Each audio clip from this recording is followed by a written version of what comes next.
Bonjour à tous et bienvenue pour cette nouvelle vidéo où vous allez voir que je vais gueuler et vous allez écouter. Le postulat de départ étant posé, excusez-moi d'ailleurs de ce petit passage à vide sur la chaîne, ayant eu une infection et étant passé à 2 doigts de la septicémie, j'ai pris quand même quelques jours de repos. Alors, je gueule aujourd'hui, je gueule sur un truc qui me rend dingue. Et il n'y a pas que moi d'ailleurs. Mon Dieu, mais de voir ça tous les jours, mais j'en peux plus, hein. Mais je vais distribuer des gifs de cow-boy à la fin. Et puis en plus, pourquoi les revers de costumes anorexiques? Pourquoi, bordel? Depuis 30 ou 40 ans, il y a une mode de merde chez les fabricants de costumes au rabais de fast fashion type... je vais pas dire d'ailleurs les marques. Mais cette mode affreuse concerne autant les femmes que les hommes, je vous rassure tout de suite. Ah, là-dessus, l'égalité, nous l'ont posé. Hein. Et cette mode est de rendre de plus en plus petits, voire à la limite de l'inexistence, hein, les revers de costumes. Or, c'est moche.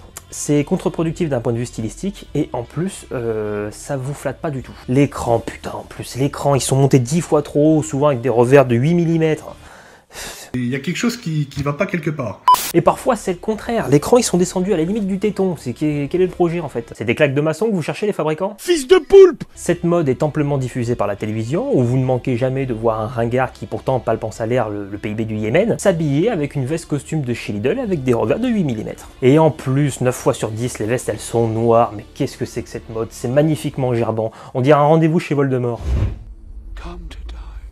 Franchement, mais regardez-moi ça. Mais vous trouvez ça beau, vous? Rappelle-toi d'avoir du style, en fait. Vous préférez pas voir ça plutôt à la télé ou dans la rue, hein? Ce serait pas un peu la France d'antan? Ok, d'accord, ce sera des costards un peu plus chers. Mais je préfère largement voir un gars se balader avec un costard made in Italy de chez Pini Parma ou alors un costard de chez Bonne Gueule fabriqué en France, plutôt que des costards au rabais fabriqués par des gamins au Bangladesh.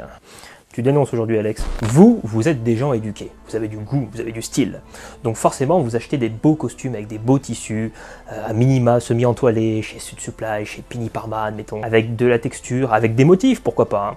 Et surtout, avec des beaux revers généreux. Minimum, les revers de costume, c'est entre 7 et 8 cm. C'est non négociable, ne mettez pas en dessous. Alors, pourquoi est-ce que généralement, on conseille des bons revers au moins de 8 cm, hein? Il y a bien une cause. Les bons revers, hein, les larges revers, pas les revers obèses non plus, hein, on voit des trucs au petit Womo des fois, c'est voilà. Ni trop grand, ni trop petit.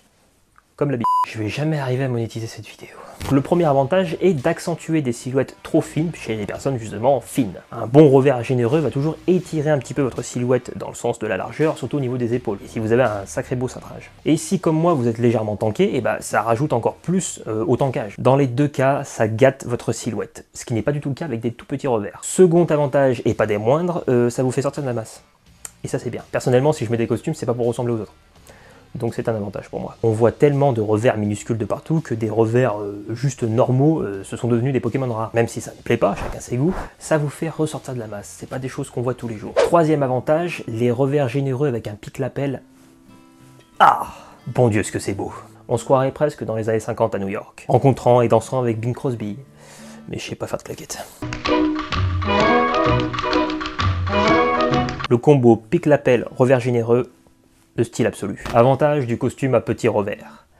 Aucun. Idem, les costumes deviennent de plus en plus courts, comme les jupes des madames au bois de Boulogne, ça c'est un autre débat, et les crans sont montés n'importe comment. Pour l'écran, alors un cran plus haut a tendance à étirer votre silhouette. Si vous êtes comme moi moyen, voire même très moyen, oui je suis pas très grand, hein. J'ai atteint seulement le noble 1m80 et je me suis arrêté là. Donc un cran un peu plus haut a tendance à étirer un petit peu votre silhouette. Cependant, j'aime bien aussi les crans un petit peu plus bas, style années 40, années 50.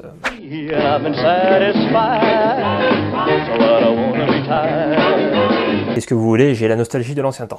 Sauf qu'aujourd'hui, les revers sont montés assez haut, souvent sur des vestes qui sont assez courtes. Donc ça a tendance à ratatiner un petit peu la silhouette, c'est difforme au possible. Je sais pas vous, mais moi j'aime le style. J'aime les gens qui portent les vêtements et pas les vêtements qui portent les gens. Vous pouvez tomber sur des vidéos de 1909. Croyez-moi que si tout le monde était habillé comme ça, on se respecterait plus, on respecterait plus les villes et on respecterait plus le savoir-faire français, italien ou anglais. En conclusion, achetez vos vêtements intelligemment. Achetez-les proportionnés à vous, essayez plusieurs vêtements avant de les acheter, essayez d'aller en boutique, je sais en ce moment c'est compliqué, et achetez chez des marques qui vendent des costumes. Donc si vous ne connaissez pas les bails, Minimum, Sud Supply, Boji, Spirim Mackey, Anthony Garçon et l'incontournable Pini Parma. Merci d'avoir suivi cette vidéo, n'hésitez pas à débattre dans les commentaires, et bien sûr si vous n'êtes pas d'accord, vous avez le droit et vous avez le droit d'exprimer, dans la courtoisie, la politesse et le respect des conventions de Genève, sinon je vais vous décocher des calottes de trappeur moi. Allez, abonnez-vous, likez et partagez, surtout c'est très important, je vous dis à la prochaine pour une nouvelle vidéo.